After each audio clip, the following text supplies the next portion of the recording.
Versus Risers నేడే IPL 17 final Kolkata night riders తో sun Risers Hyderabad D రాత్రి 7:30 గంటల నుంచి మ్యాచ్ ప్రారంభం.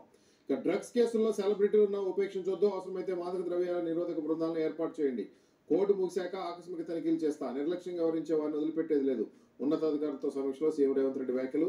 ఇక జూలై నుంచి రైతు భరోసా, పంట వేసిన వారికే సాయం, కౌలుదారులు అఫిడవిట్లు తీసుకుంటేనే అర్హత, 600 అయినా రుణమాఫీ ఖాయం, నకిలీ విత్తనాల మధ్య జైలుకే. ఈనాడు ఇంటర్వ్యూలో మంత్రి తుమ్మల నాగేశ్వరరావు వెల్లడి.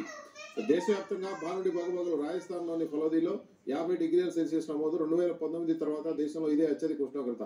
6 విడతల్లో 61.11%, 58 స్థానాల్లో ప్రశాంతంగా ముగిసిన పోలింగ్. ఢిల్లీలో ఓటేసిన రాష్ట్రపతి, ఉపరాష్ట్రపతి, సిజేఐ సోనియా.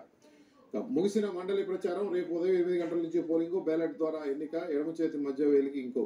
గేమ్ జోన్ లో ఘోరం. గుజరాత్లోని రాజ్కోట్ అగ్ని ప్రమాదంలో 27 మంది మృత్యువాత. మంటల దాటికి కుప్పకూలిన పైకప్పు, చిక్కుకున్న చిన్నారులు, తల్లిదండ్రులు.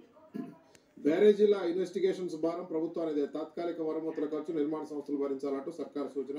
ఇక మేడిగడ్డ గేట్ల తొలగింపు పనులు ప్రారంభం. 4ని కట్ చేసి తొలగించే యోచనలో అధికారులు. 7వ బ్లాక్లోకి నీటి ప్రవాహం రాకుండా మళ్లింపు. ఆంధ్రజ్యోతి